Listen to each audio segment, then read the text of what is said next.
I never thought I'd be the kind of woman who would marry for money, but desperation has a way of rewriting your moral compass. And the night my new husband removed his mask and revealed his face, I realized I had walked straight into a trap I never saw coming. My name is Emma.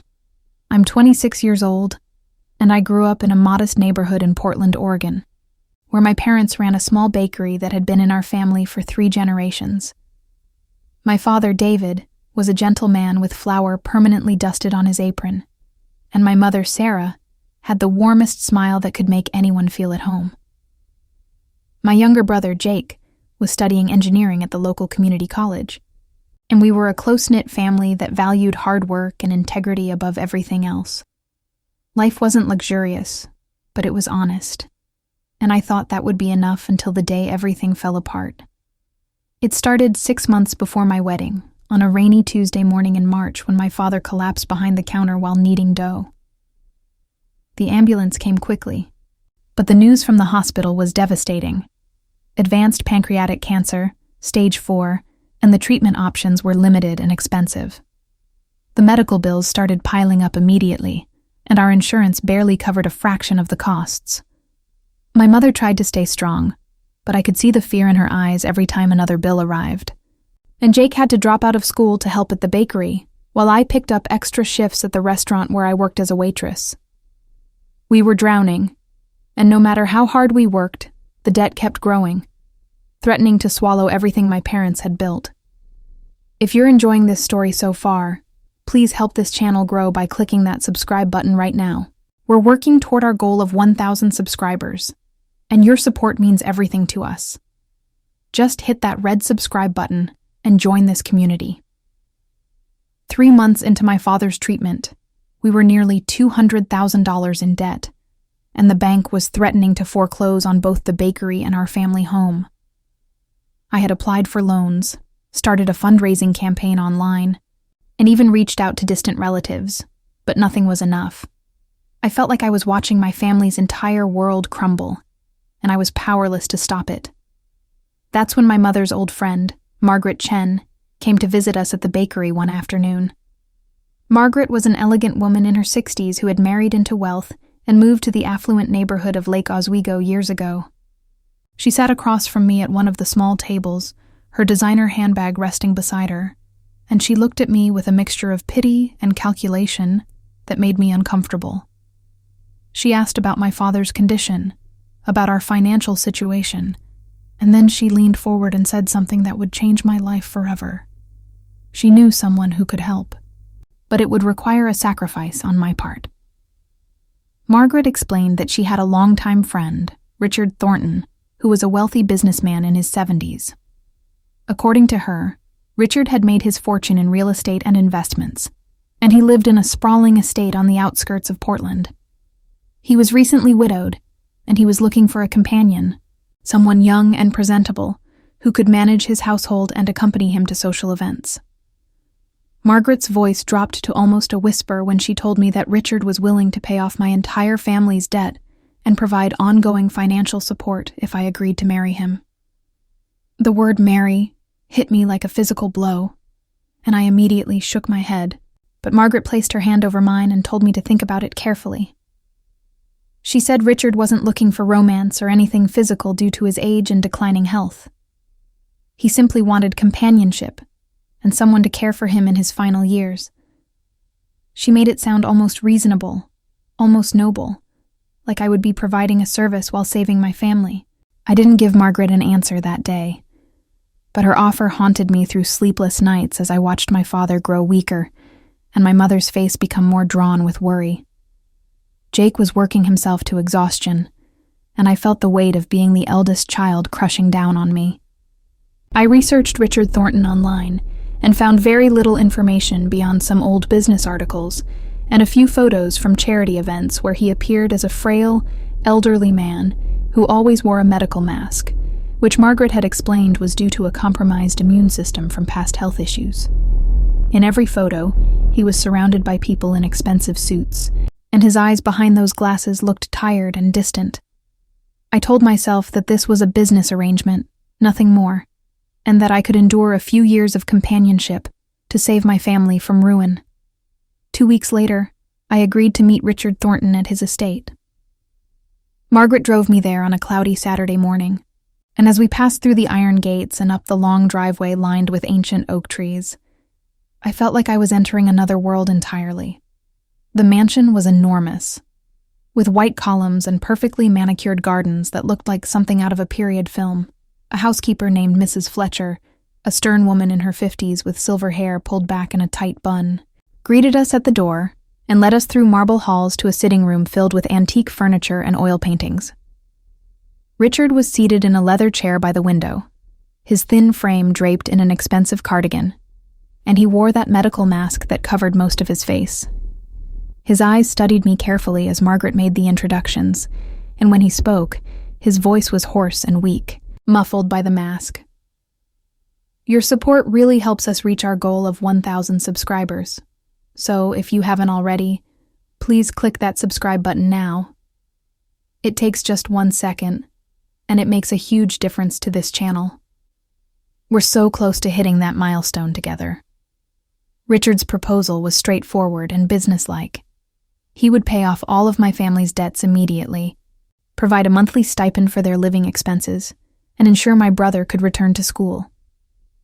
In exchange, I would marry him, live in his home, manage the household staff, and accompany him to the occasional social function.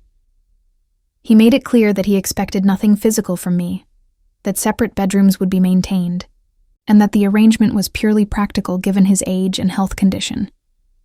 He explained that he had no children, no close relatives, and that his previous wife had passed away 3 years earlier, leaving him alone in this enormous house. He said he simply didn't want to spend his remaining time in complete isolation. The way he presented it made it sound almost charitable, like I would be doing him a favor as much as he was helping me. I asked for time to think, but reality gave me no choice. 2 days after that meeting, the bank sent final foreclosure notices, and my father's oncologist informed us that without continuing the expensive treatment protocol, we might have only months left with him. I signed the prenuptial agreement that Richard's lawyers prepared, a document that stipulated I would receive a modest settlement if the marriage ended or if Richard passed away, but that the bulk of his estate would go to various charities. My mother cried when I told her what I was doing, but she also hugged me tight and thanked me for saving our family. Jake looked at me with a mixture of admiration and guilt, and my father, weak as he was, took my hand and told me he was proud of my strength, even though I could see the sorrow in his eyes. I felt like I was sacrificing myself, but I also felt a strange sense of power, like I was finally able to fix something that had been broken. The wedding was a small, private ceremony held in the estate's garden on a warm day in early June. There were no guests beyond Margaret, Mrs. Fletcher, Richard's lawyer, and my immediate family. I wore a simple cream-colored dress that Margaret had helped me choose, and Richard wore a dark suit with his ever-present medical mask. The ceremony lasted less than 15 minutes, and when the officiant pronounced us husband and wife, Richard gently squeezed my hand but made no move to kiss me, which was a relief. My family left shortly after a quiet reception, and I watched their car disappear down the driveway with a sinking feeling that I had just closed a door on my old life forever. Mrs. Fletcher showed me to my bedroom, which was spacious and beautifully decorated, but felt cold and impersonal. She explained the household routines, introduced me to the small staff that included a cook, a gardener, and a part-time driver, and then left me alone to settle in. I spent the rest of the day unpacking my belongings and trying to process the surreal reality that I was now married to a man I barely knew, living in a mansion that felt more like a museum than a home. That evening, I had dinner alone in the formal dining room, because Richard had taken his meal in his private study, and I wondered if this was how the rest of my life would be. Isolated, comfortable, but utterly lonely. If this story is keeping you engaged, I'd really appreciate it if you'd subscribe to the channel. We're working hard to reach 1,000 subscribers, and every single subscription brings us closer to that goal. Just click that subscribe button and be part of this journey with us. The first few weeks of marriage followed a predictable pattern. Richard and I would have breakfast together in the morning room, where he would read the newspaper, and I would make polite conversation about the weather or the garden. He was cordial but distant, and our interactions felt scripted, like we were playing roles in a play neither of us particularly enjoyed. I spent my days managing the household, which mostly involved coordinating with Mrs. Fletcher and occasionally reviewing menus with the cook. Richard attended business meetings from his home office, and I rarely saw him during the day. Evenings were similar to that first night, with separate dinners and separate bedrooms, and I found myself feeling more like an employee than a wife. What struck me most during those early weeks was how little I actually knew about Richard. He never removed his medical mask in my presence, citing his compromised immune system and doctor's orders. I never saw him eat, as he always took his meals privately, and when I asked Mrs. Fletcher about his condition, she became evasive and simply said that Mr. Thornton valued his privacy regarding health matters. The staff treated him with a deference that bordered on fear, and I noticed how they would lower their voices when discussing him and quickly change subjects when I approached. There was something off about the entire situation, but I couldn't quite put my finger on what it was, and I told myself I was just being paranoid because of the unusual circumstances. One night, about a month into the marriage, I woke up around 2 a.m. to the sound of voices coming from somewhere in the house. I put on my robe and quietly stepped into the hallway, following the sound to Richard's study on the first floor. The door was slightly ajar, and I could see light spilling out into the corridor. I moved closer and heard Richard's voice, but it sounded different, stronger and clearer than the hoarse whisper I was accustomed to.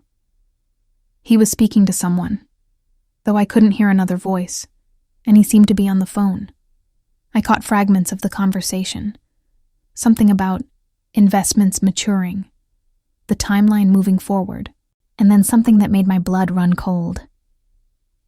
She doesn't suspect anything yet, and by the time she figures it out, it'll be too late to matter. I stepped back from the door quickly, my heart pounding, and retreated to my bedroom. I spent the rest of the night lying awake, trying to make sense of what I had heard. Was Richard talking about me? What was I not supposed to suspect? And what would be too late? I considered confronting him the next morning, but decided against it, realizing that I had very little power in this situation. I was financially dependent on him. My family's well-being rested on this arrangement continuing, and I had no proof of any wrongdoing beyond an overheard conversation that could have been about anything. So I continued playing the role of the dutiful wife, but I started paying closer attention to everything happening around me. Please take a moment to hit that subscribe button if you're finding this story interesting. Your subscription helps us grow and create more content, and we're so grateful for your support. We're aiming for 1,000 subscribers, and you can help us get there right now. Over the next few weeks, I noticed other strange things. Sometimes I would see Richard walking in the garden late at night, and his movements seemed stronger and more confident than they appeared during the day. Once, I caught a glimpse of him through his study window without his mask, but he was too far away, and the angle was wrong for me to see his face clearly. The staff became increasingly nervous around me, especially Mrs. Fletcher, who would sometimes start to say something and then stop herself mid-sentence. I also discovered that certain rooms in the mansion were kept locked, including an entire wing on the 3rd floor that I had been told was closed off for renovations, though I never saw any contractors or heard any construction sounds. My growing unease peaked one evening in late July, when Richard informed me that we would be attending a charity gala the following week.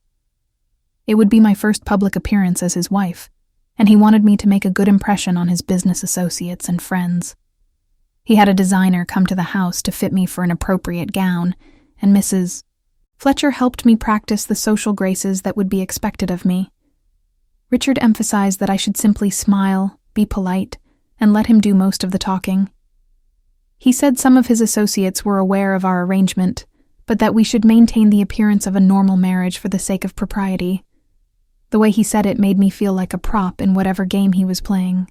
The night of the gala arrived, and I dressed in the elegant navy blue gown that had been selected for me, styled my hair according to Mrs. Fletcher's suggestions, and met Richard in the foyer. He was wearing an impeccably tailored tuxedo and his medical mask, and he offered me his arm with surprising steadiness. The gala was held at a luxury hotel downtown, and when we arrived, I was overwhelmed by the opulence and the crowd of wealthy, influential people. Richard introduced me to dozens of people whose names I immediately forgot, and I played my part perfectly, smiling and making polite small talk, while Richard conducted business conversations around me. About halfway through the evening, a distinguished-looking man in his 50s approached us, and I noticed Richard's entire body tense up. The man, who introduced himself as James Morrison, was apparently an old business rival of Richard's. Their conversation was polite on the surface, but loaded with subtle jabs and veiled threats about market shares and investments. At one point, James looked at me with an expression that seemed like pity, mixed with amusement, and he said something that made my skin crawl. "Richard, I have to admire your strategy here. Most men your age would have retired by now, but you're still playing the game with the same ruthless creativity you had 20 years ago." Richard's grip on my arm tightened painfully, and he steered me away from James quickly, but those words echoed in my mind for the rest of the evening. Your subscription would mean so much to us right now. If you're enjoying this content, please click that subscribe button and help us reach our goal of 1,000 subscribers.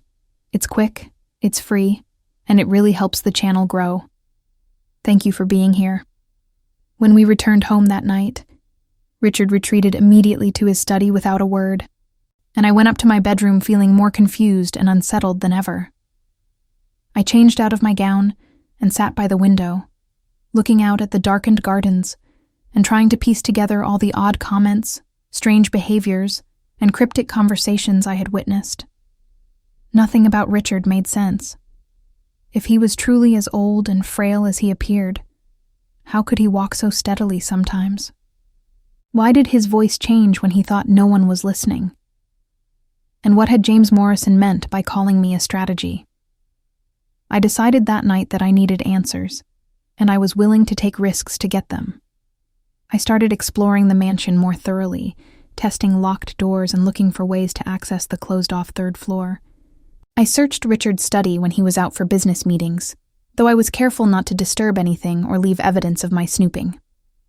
Most of what I found was boring financial documents and business correspondence, but I did discover a locked drawer in his desk that I couldn't open without a key. I also noticed that Richard received frequent visits from a man who was introduced to me only as Dr. Stevens, though he never carried a medical bag, and his visits seemed more like business consultations than medical checkups. My breakthrough came on a humid evening in August when Mrs. Fletcher had the night off and most of the other staff had left for the day. Richard had told me he would be working late in his study and that I shouldn't wait up for him. I pretended to go to my bedroom early, but instead, I waited until I heard him leave the study and head toward the locked wing of the house. I followed him as quietly as I could, staying in the shadows and grateful for the thick carpeting that muffled my footsteps. I watched as he unlocked the door to the third-floor wing and disappeared inside, leaving the door slightly ajar, which was a mistake on his part, or perhaps he simply didn't think I would be bold enough to follow. I waited a few minutes to ensure he was fully inside. Then I crept up the stairs and through the door into the forbidden wing. The hallway was dimly lit, with only a few wall sconces providing light, and the air smelled stale like the space hadn't been properly ventilated. I could hear Richard's footsteps ahead of me, and I followed the sound to a large room at the end of the hall. The door was open, and light spilled out into the corridor. I positioned myself where I could see into the room without being seen, and what I witnessed made my entire world tilt on its axis. If you're still with me and want to see how this story ends, please consider subscribing to the channel. We're building a community here, and your subscription helps us continue creating content like this. Click that subscribe button now and join us on the path to 1,000 subscribers. Richard stood in front of a full-length mirror in what appeared to be a dressing room, and he was removing his medical mask. But he wasn't just removing a mask. He was peeling off layers of what I now realized was incredibly sophisticated prosthetic makeup. The elderly, frail man I had married was literally being stripped away to reveal someone completely different underneath. Within minutes, standing before that mirror was a man who looked to be in his late 30s or early 40s at most, with a strong jawline, clear skin, and thick dark hair that had been hidden under the gray wig he now removed. He stretched his arms and rolled his shoulders like someone shedding an uncomfortable costume. And when he spoke, his voice was deep and strong without any trace of the elderly rasp I had grown accustomed to. I must have made some sound of shock because his eyes suddenly met mine in the mirror's reflection. For a moment, we both froze, staring at each other across the room. Then he turned to face me directly, and I saw his expression shift from surprise to resignation to something almost like relief. "Well," he said in that strong, unfamiliar voice, "I suppose we should talk." I couldn't move, couldn't speak, couldn't process what I was seeing. This man, this stranger wearing Richard Thornton's clothes, gestured toward a chair in the corner of the room. "Please, Emma, sit down. I owe you an explanation, though I'm not sure where to begin." My legs somehow carried me to the chair, and I collapsed into it while he pulled up another chair to sit across from me. Up close, without the disguise, I could see that he was actually handsome in a sharp, intense way, with dark eyes that studied me carefully.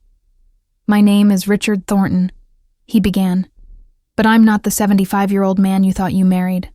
I'm 42 years old, and everything you've experienced since you walked through those gates has been an elaborate performance."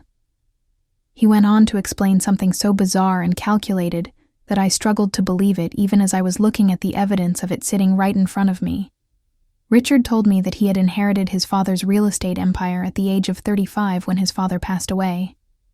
Along with the business came a complex web of contracts, partnerships, and enemies that his father had accumulated over decades.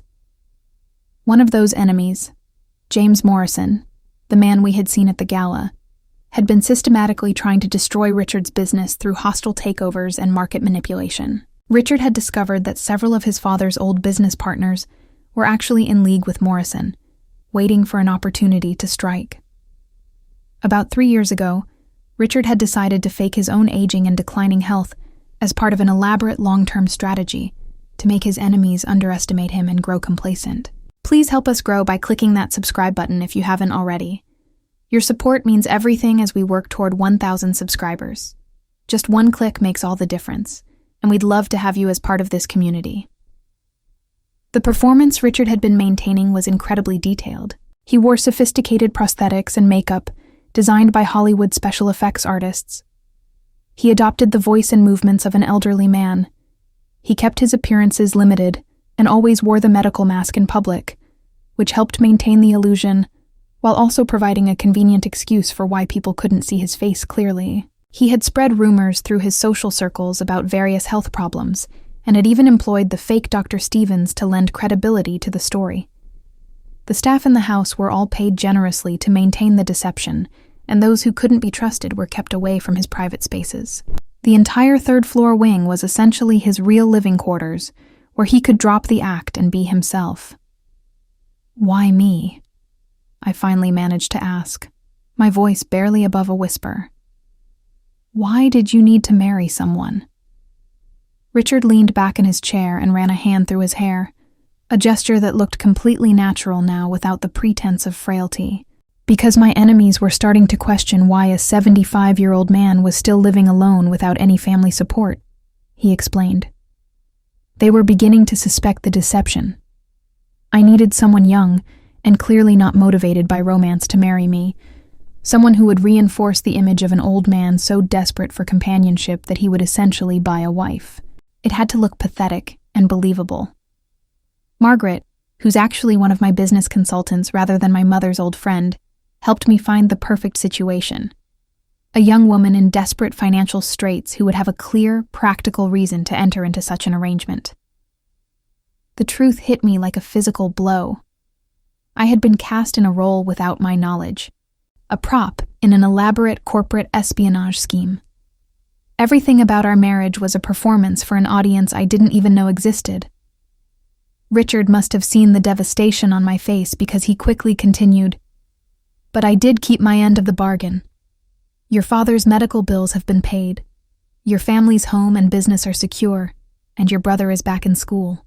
I haven't lied about the financial support, and I never intended to. That was supposed to make me feel better, but it didn't. I felt used, manipulated, and humiliated. What happens now? I asked, trying to keep my voice steady. Do I just continue pretending I don't know who you really are? Richard shook his head slowly. That's up to you, Emma. I won't force you to stay in this marriage now that you know the truth. If you want to leave, I'll make sure you and your family remain financially secure as promised. The prenuptial agreement still stands. But if you're willing to stay and play along, even knowing what you know now, I can offer you something more than just financial security. He paused, seeming to choose his words carefully. I can offer you partnership. You're clearly intelligent, observant, and brave enough to come looking for answers. Those are qualities I could use in someone who understands what's really at stake here. Your subscription really matters to us. If this story has captured your attention, please take a second to click that subscribe button. We're almost at 1,000 subscribers, and we couldn't do it without viewers like you. Thank you for your support. I stared at Richard, trying to reconcile this confident, manipulative businessman with the frail old man I thought I had married. Part of me wanted to run, to leave this mansion and this elaborate lie behind. But another part of me, a part I didn't know existed, was intrigued by his offer. I thought about my father, who was responding well to treatment thanks to the financial support that had come from this arrangement. I thought about my mother's relieved face when I told her the debts were paid. And I thought about myself, about the capable, strategic woman I could become if I chose to stay and learn from someone who had orchestrated such an elaborate deception. Tell me more about this partnership, I heard myself say, surprising even myself with the steadiness of my voice. Over the next several hours, Richard explained the full scope of his plans. He was preparing to execute a series of business moves that would bankrupt James Morrison and several other competitors who had been trying to destroy his company. The key to the plan was that his enemies still believed Richard was an elderly, declining man whose business acumen was failing, and they were preparing to make their final moves against him. When they struck, Richard would drop the disguise and reveal that he had been manipulating them all along, using their own greed and assumptions against them.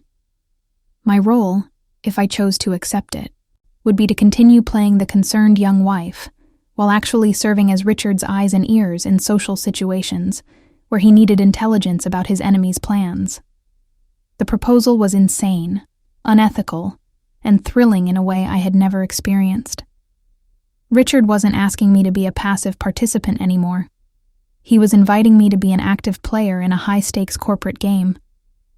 He also admitted that keeping the secret from me had begun to weigh on him, that he had started to feel guilty watching me wander around the mansion like a decorative object when he could see I was capable of so much more.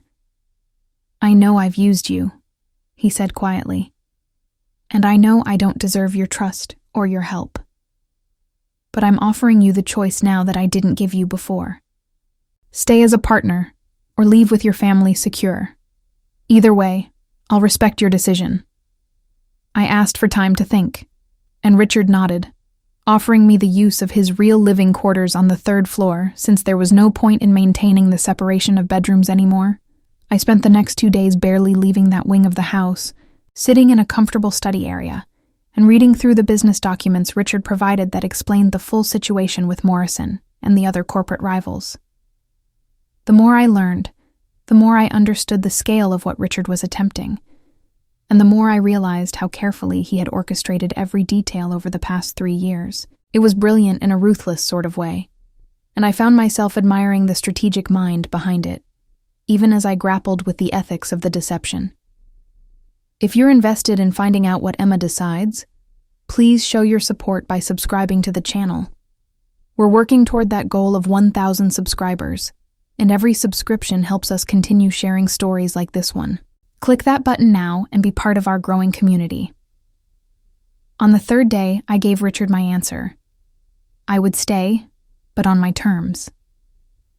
I wanted a real partnership, which meant being involved in the strategy sessions, having input on decisions, and receiving proper compensation beyond what was outlined in the prenuptial agreement. I also demanded honesty going forward. No more secrets. No more treating me like a prop.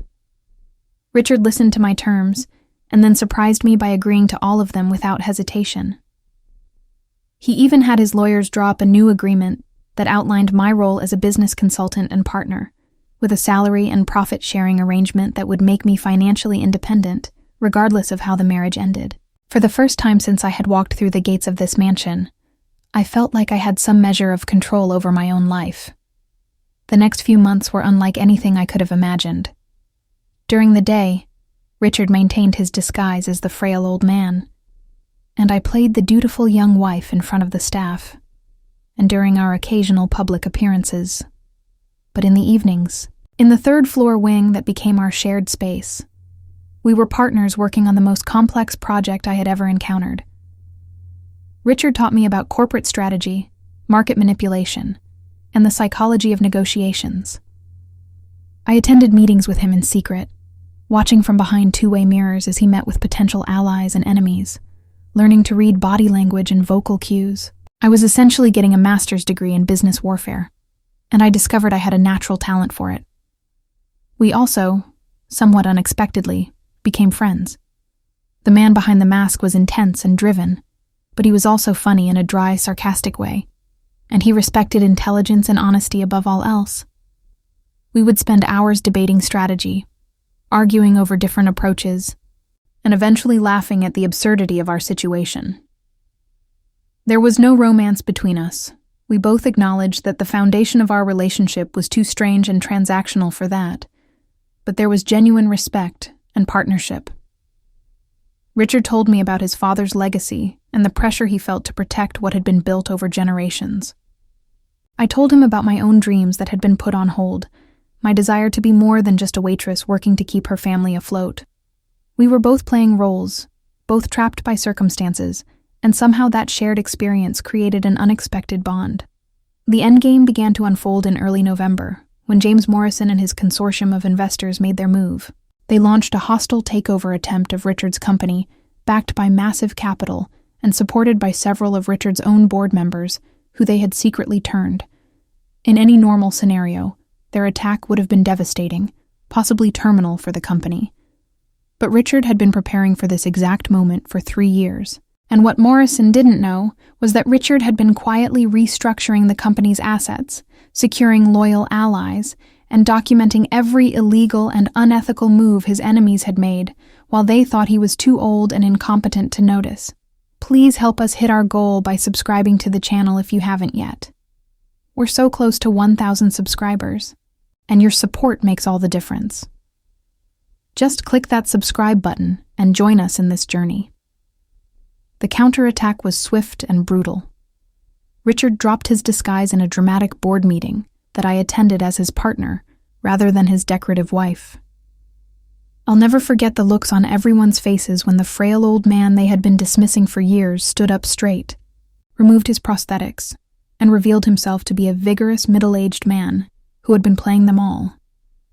He presented evidence of Morrison's illegal market manipulation, documented insider trading by several board members, and revealed financial irregularities that he had been tracking for years. Within hours, federal investigators were involved, and Morrison's consortium fell apart as everyone scrambled to distance themselves from the scandal. The media had a field day with the story, and suddenly, Richard and I were at the center of a news cycle that portrayed him as either a brilliant strategist or a sociopathic manipulator, depending on which outlet you read. Our marriage became the subject of intense speculation, with some people calling it romantic in a bizarre way, while others condemned it as exploitative. My family was shocked when the truth came out, and I had some difficult conversations with my parents about the choices I had made and the person I had become over those months. My father, whose cancer was now in remission thanks to the treatment Richard's money had provided, told me he just wanted me to be happy and free to make my own choices, even if those choices were unconventional. In the aftermath of the corporate battle, Richard and I had to decide what our relationship would look like going forward. The marriage had served its strategic purpose, and there was no longer any need to maintain the pretense for business reasons. We could have quietly divorced, divided assets, and moved on with our separate lives. But something had changed between us during those months of partnership and shared purpose. We weren't in love, at least not in the traditional sense, but we had built something that felt valuable and real. We decided to stay married, but to redefine what that marriage meant on our own terms. We moved out of the mansion that had been the stage for so much performance and bought a modern loft in downtown Portland that felt less like a museum and more like a home. Richard involved me as a full partner in his business, and I discovered that I had a real talent for strategic consulting and negotiation.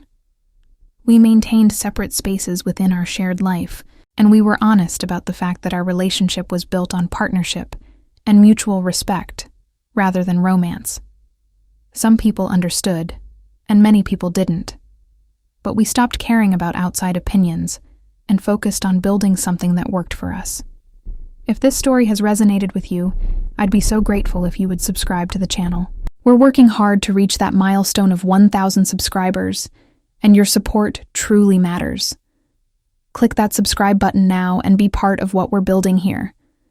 My family gradually came to terms with my unusual situation, especially when they saw that I was genuinely happy and empowered in ways I had never been before.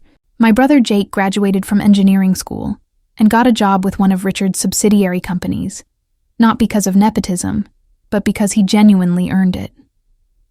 My parents reopened their bakery with renovations that made it more competitive, and my father's health continued to improve.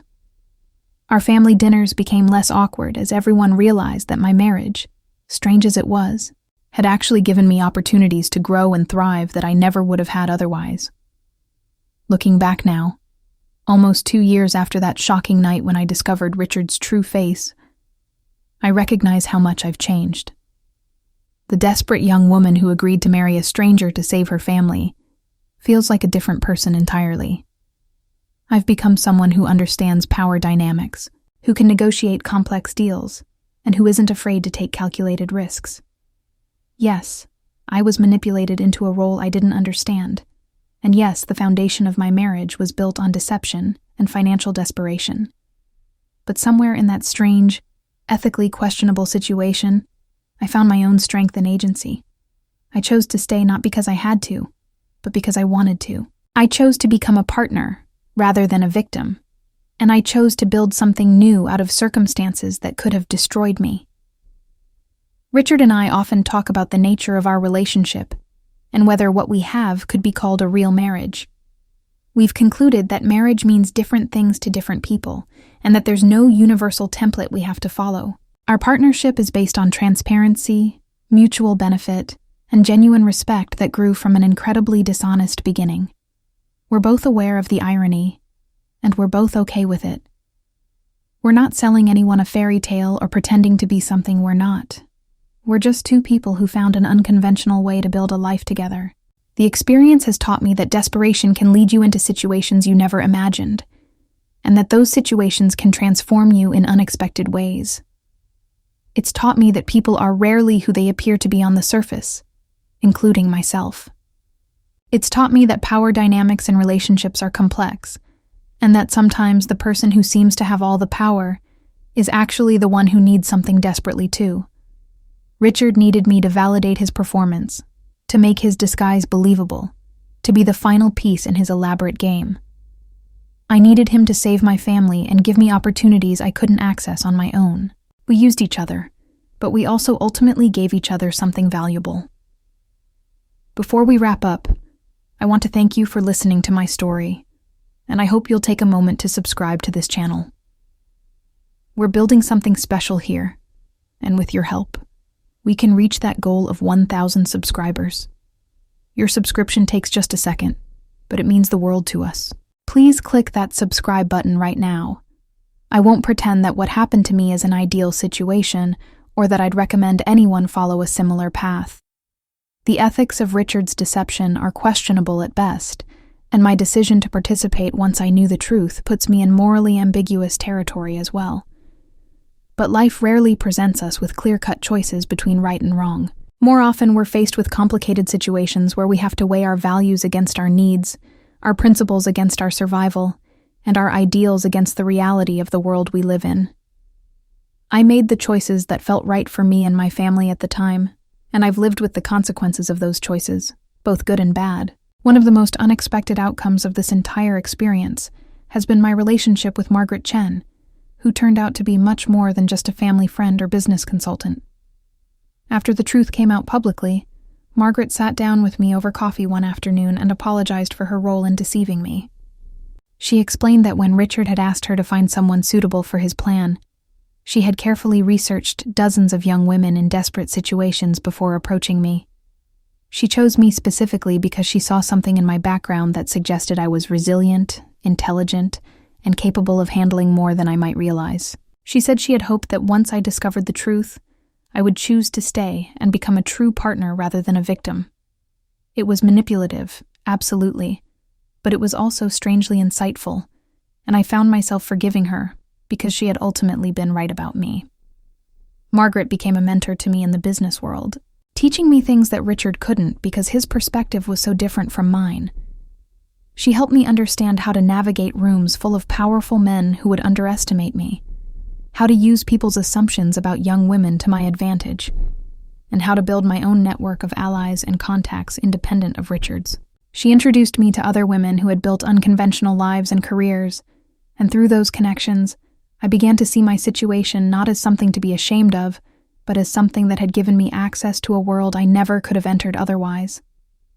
The business world, I discovered, was full of relationships that looked nothing like traditional marriages or partnerships, but that functioned effectively because everyone involved understood and accepted the terms.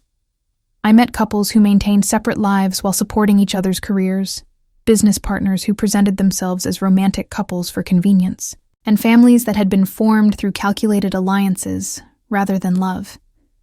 Not everyone understood or approved of these arrangements, but the people living them seemed content, and that was what mattered.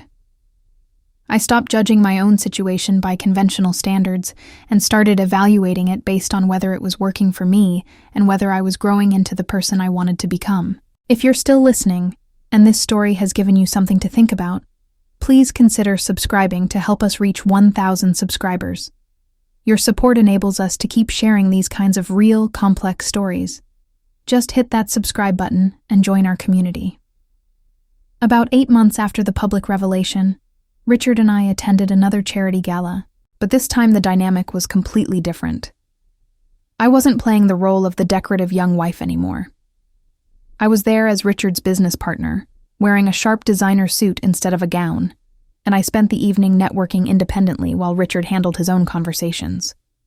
I ran into James Morrison near the bar, and he looked at me with a mixture of respect and wariness that I found deeply satisfying.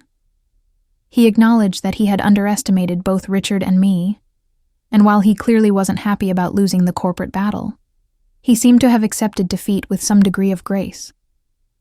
He even offered me his business card and suggested we might find opportunities to work together in the future, which was his way of saying he recognized me as a legitimate player in the business world now. That moment crystallized something important for me. I had transformed from a desperate young woman selling herself to save her family into someone with real power and agency in her own right. Yes, the transformation had come through morally questionable circumstances, and yes, I had been manipulated and used along the way. But I had also made choices, learned from experiences, and ultimately created a life that felt authentically mine, even though it had started as someone else's elaborate performance. The woman who stood in that ballroom confidently exchanging business cards with former enemies was barely recognizable as the waitress who had sat in a bakery 6 months before, paralyzed by fear and desperation. My relationship with my family evolved as well. Initially, when the truth about Richard came out, my mother had been horrified, feeling guilty that she had essentially encouraged me to enter into what she now understood was a calculated business arrangement disguised as a marriage of convenience. We had several difficult conversations where she apologized repeatedly, and I had to explain to her that while the situation had started one way, it had evolved into something different, something that had actually empowered me rather than trapped me. My father, with his practical mindset, seemed to understand this better. He told me once that he had always worried I was too capable and intelligent to be satisfied with a simple life, and that he was glad I had found a way to challenge myself even if the path there had been unconventional. Jake, my younger brother, had perhaps the most interesting reaction. He was angry at first, feeling like Richard had exploited our family's desperation, and that I had been victimized regardless of how the situation eventually turned out. But after he started working at one of Richard's companies and saw firsthand how business actually operated at that level, he began to understand the complexity of what had happened. He came to me one evening and admitted that he had been naive to think the world operated according to simple moral rules, and that he could see how I had taken a bad situation and turned it into an opportunity. We ended up having long conversations about ethics, power, and survival that brought us closer together than we had been in years. Please take a moment to subscribe to the channel if this story is keeping you engaged. We're working toward our goal of 1,000 subscribers, and every single subscription matters. Click that red subscribe button and help us grow this community together. One of the most profound changes in my life has been my understanding of marriage itself. Before all of this, I had a fairly conventional view of what marriage should be. Romantic love, mutual attraction, shared dreams, building a life together based on emotional connection. What I have with Richard doesn't fit that template at all, yet it functions as a marriage in many practical ways. We share a home, we support each other's goals, we present ourselves as a unit in social situations, and we've built a life together that works for both of us. The difference is that we're honest about what our relationship is and isn't. We're not pretending to be in love. We're not performing romance for anyone's benefit. And we're not forcing our partnership to fit someone else's definition of what marriage should look like. Interestingly, this honesty has made our relationship stronger in some ways than many traditional marriages I've observed. We don't have unrealistic expectations of each other. We communicate clearly about our needs and boundaries, and we're both free to pursue our individual interests and goals without feeling constrained by romantic ideals. We've had discussions about whether we might date other people, and we've agreed that as long as we're honest and discreet, we're both free to explore romantic connections outside our partnership. So far, neither of us has pursued that option, but knowing we could, if we wanted to, removes a lot of the pressure and resentment that can build up in conventional marriages. About a year after the public revelation, Richard and I were interviewed for a business magazine article about unconventional partnerships in the corporate world. The interviewer kept trying to get us to admit that our relationship was either secretly romantic or purely transactional with no genuine connection. She seemed frustrated when we refused to fit into either category, when we insisted that what we had was complicated, evolving, and resistant to simple categorization. Richard said something during that interview that really resonated with me. We live in a world that wants to put every relationship into a predefined box, but human connections are more complex than that. What Emma and I have built together is unique to us, and it works precisely because we're not trying to make it look like anyone else's relationship. The article ended up being quite positive, portraying us as an example of how modern partnerships could take many forms and still be legitimate and functional. We received a surprising amount of feedback from people who said they were in similar, unconventional arrangements and felt validated by seeing their experience reflected in mainstream media. There were also plenty of critics who called our relationship everything from immoral to pathetic. But I had learned by then to care less about the opinions of people who didn't know the full complexity of our situation. If you're finding value in this story and the questions it raises about relationships and choices, please subscribe to the channel. We're so close to reaching 1,000 subscribers, and your support makes all the difference. Just click that button now and be part of this journey with us. One aspect of my transformation that surprised me was how it affected my friendships. Many of the friends I had before marrying Richard gradually drifted away once they learned the truth about our arrangement. Some were judgmental, unable to reconcile what I had done with their image of who I was supposed to be. Others simply couldn't relate to my new life, and the gap between their experiences and mine became too wide to bridge with casual conversation. It was painful to lose those connections, But I also recognized that friendships based on shared circumstances rather than genuine compatibility often don't survive major life changes. In place of those old friendships, I developed new connections with people who operated in Richard's world. I became close with several other women who had navigated similar paths into power and influence, whether through unconventional marriages, strategic career moves, or bold entrepreneurial ventures. These women understood ambition, understood the compromises we sometimes make to achieve our goals, and didn't judge me for the choices I had made. We formed a kind of informal support network, meeting monthly for dinners where we would discuss business strategies, share contacts, and offer advice on everything from negotiating contracts to handling media attention. One of these women, a venture capitalist named Diana, who had married into wealth before divorcing and building her own fortune, told me something that stuck with me. The world will always try to make you feel guilty for taking opportunities that men wouldn't hesitate to pursue. They married for money and connections for centuries, and nobody questioned their morals. We do the same thing, and suddenly we're gold diggers or manipulators. The key is to take what you need from these situations, and then build something that's truly yours. Her words gave me permission to stop apologizing, even internally, for the path I had taken. As my second anniversary with Richard approached, we decided to host a dinner party for our closest friends and business associates. It was partly a celebration of our partnership, and partly a strategic networking event, which was fitting for a relationship that had always blended personal and professional elements. I spent weeks planning the event with the same attention to detail I now applied to business deals, considering everything from the guest list to the seating arrangements to the menu choices. The evening went beautifully, with stimulating conversations, successful connection-making, and a sense that Richard and I had truly built something worth celebrating, even if that something didn't look like a traditional marriage. During the dinner, Richard gave a toast that surprised me with its emotional honesty.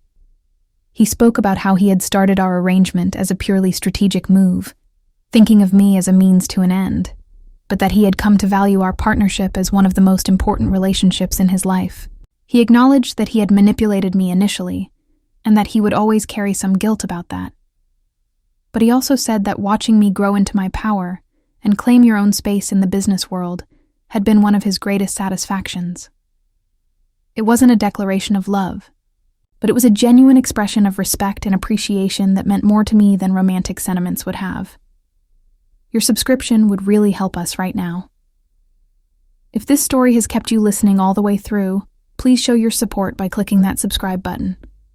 We're working hard to reach 1,000 subscribers, and we can't do it without you. Thank you for being here. The question I get asked most often when people learn about my situation is whether I regret my decision to marry Richard. The honest answer is complicated. I regret that I was ever in a position where selling myself seemed like the only option to save my family. I regret the deception and manipulation that characterized the early months of our arrangement. I regret the pain my choices caused to people who loved me and worried about me. But I don't regret where I've ended up or who I've become through this experience. The woman I am now, capable and confident and clear-eyed about power dynamics, was forged through that strange, morally ambiguous situation. If I could go back and change things, I'm not entirely sure I would. There's also the question of what happens long-term. Richard and I have discussed the future of our arrangement many times. We've agreed that if either of us ever wants to pursue a genuine romantic relationship with someone else, we'll end our marriage amicably and remain business partners. We've also acknowledged that as we continue to grow and change, our needs might evolve in ways that make our current arrangement less functional. We're both committed to honest communication and to putting our individual well-being above the convenience of maintaining the status quo. In some ways, this makes our relationship more secure than many traditional marriages, because we're constantly checking in and actively choosing to stay, rather than remaining together out of inertia or obligation. My relationship with my parents has settled into a new normal, where they've mostly accepted that my life is unconventional and that I'm happy with it. My mother still sometimes looks at me with a mixture of pride and confusion, as if she's not entirely sure how her daughter ended up in this situation, but she's glad I'm thriving. My father's health has remained stable, and knowing that his illness and our family's financial crisis were the catalysts for everything that followed gives a strange weight to every interaction we have.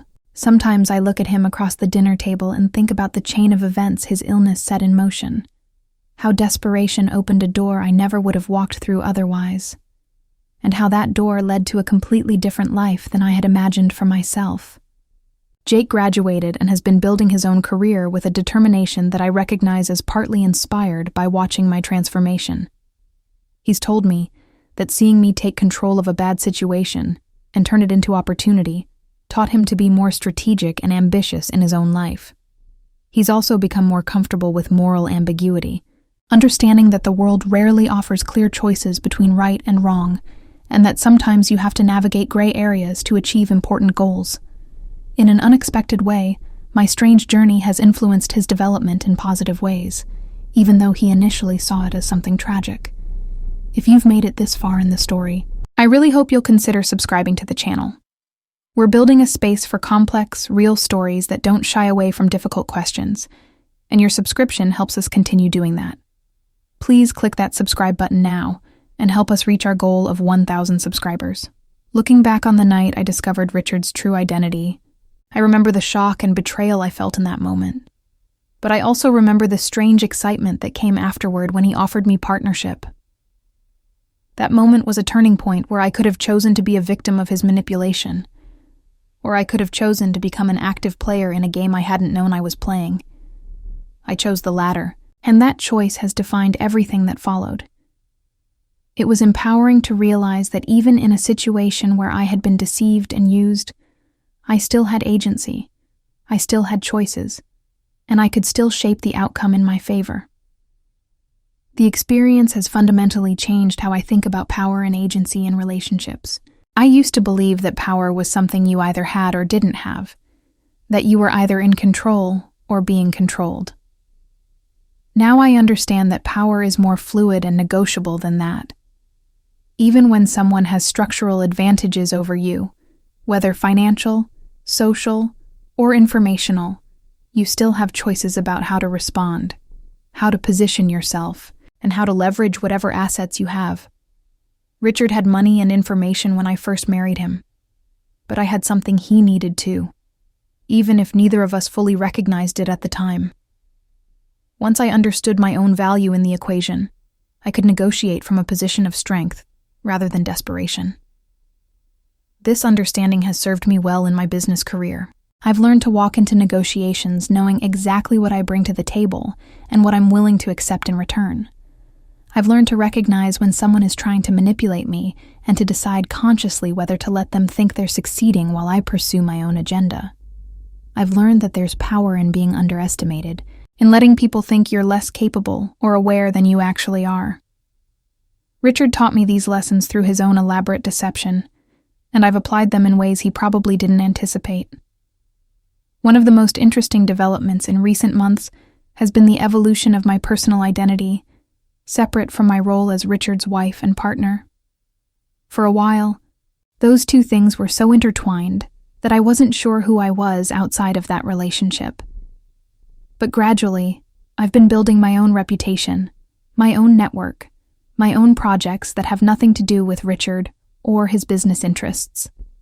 I've started consulting independently for companies that want strategic advice, and I've discovered that I have a real talent for helping organizations navigate complex change. I've also been mentoring young women who are trying to break into male-dominated industries, sharing the lessons I've learned about power, strategy, and self-advocacy. This independent identity has actually strengthened my partnership with Richard rather than threatening it. Now, when we work together, it's truly as equals who each bring valuable skills and perspectives to the table, rather than as benefactor and dependent. We challenge each other more, we disagree more openly, and the relationship feels more authentic because neither of us needs the other in a desperate way anymore. We choose to be partners because it benefits both of us, not because either of us is trapped by circumstances or obligations. Please help us grow by subscribing if you haven't already. We're so grateful for everyone who's been listening to this story, and we'd love to have you as part of our community as we work toward 1,000 subscribers. Just click that button and join us. I've also been thinking a lot about what this story means for other women who might be facing desperate situations similar to what I experienced. I don't want to romanticize what happened to me or suggest that marrying for money is a good solution to financial problems. The risks are enormous, the psychological toll can be significant, and most situations probably don't work out as well as mine eventually did. But I also don't want to pretend that these choices don't exist, or that women should be ashamed for considering them when they're trying to survive or protect the people they love. The world is complicated, morality is contextual, and sometimes we have to make difficult choices with imperfect information. What I would tell women in similar situations is this: understand what you're getting into as much as possible. Maintain your sense of self, even when circumstances try to define you, and never stop looking for opportunities to claim more agency and power in your situation. If you do enter into a transactional relationship, whether a marriage or something else, go in with clear boundaries and exit strategies. Don't let desperation make you reckless, but also don't let shame prevent you from taking opportunities that might lead somewhere valuable. And most importantly, remember that your story doesn't end with the choice you make in a desperate moment. How you respond to circumstances, how you grow and adapt, how you eventually claim your own power, that's what ultimately defines who you are. The other day, I was having coffee with Diana, my venture capitalist friend, and she asked me if I ever wondered what my life would have been like if I had found some other way to save my family, if I had somehow avoided the desperate choice that led me to Richard. I thought about it for a long time before answering. The truth is, I probably would have found a way to survive without marrying Richard. I would have worked multiple jobs, maybe taken on crushing debt, maybe lost the bakery and the house but kept my family together somehow. I would have been noble and struggling, and probably stuck in a life of endless financial stress with no clear path forward. Instead, I made a choice that many people would judge as mercenary or immoral, and that choice opened doors I never knew existed. I learned things I never would have learned, developed skills I never would have developed, and became someone I never would have become. Was it worth the cost, the deception, the moral compromise? I honestly don't know how to calculate that equation, but I know that I'm grateful for who I am now, even though the path here was strange and ethically questionable. Maybe that makes me morally flexible, or maybe it just makes me human. Before we finish, I want to ask one more time for your support. If this story has given you something to think about, if it's challenged your assumptions or made you see things from a different perspective, please subscribe to the channel. We're working hard to build a community around real, complex stories that don't fit neat categories, and we need your help to reach that goal of 1,000 subscribers. Click that subscribe button right now and be part of what we're creating here. Richard and I were talking last night about whether we should have children, which is a conversation that feels surreal given the unconventional foundation of our relationship. We both acknowledge that bringing children into our situation would add layers of complexity we're not sure we're ready to handle. How do you explain to a child that their parents' marriage started as a business arrangement? How do you model healthy relationships when yours doesn't look like what society tells us relationships should look like? These are questions we're still grappling with, and honestly, we might decide that children aren't right for our situation. But the fact that we're having these conversations seriously, considering these possibilities, shows how much our relationship has evolved from that first night when I thought I was marrying a frail old man who needed companionship. I think what I want people to take away from my story is not that unconventional relationships are inherently good or bad, but that human connections are complex, and that we need to be careful about imposing our judgments on situations we don't fully understand. Yes, Richard manipulated me initially. Yes, I married him for money when my family was desperate. Yes, our relationship is based more on partnership and mutual benefit than on romantic love. But it's also honest, functional, and empowering for both of us in ways that many conventional relationships never achieve. It's created opportunities for growth and success that neither of us would have found separately, and it's taught both of us things about ourselves, about power, about agency, and about the many different ways humans can connect with each other. The story of how a desperate young woman married a wealthy old man and discovered he was actually a middle-aged master manipulator. Sounds like it should end with either a fairy tale romance or a cautionary tale about exploitation. But real life is messier than either of those narratives. My story ends, or rather continues, with two people who found each other through deception and desperation, but who built something genuine and valuable out of that flawed beginning. We're partners, friends, allies. And yes, in our own unconventional way, we're married. We're also both still growing, still learning, and still figuring out what our relationship means and where it's going. And somehow, that uncertainty feels more honest and real than any fairy tale ending ever could. Thank you so much for listening to my story all the way through.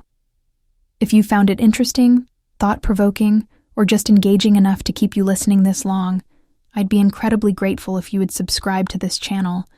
We're trying to reach 1,000 subscribers, and every single subscription helps us continue creating and sharing content like this.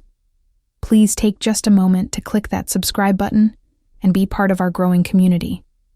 Your support means everything, and I'm so grateful you've been here with me through this entire journey. Thank you.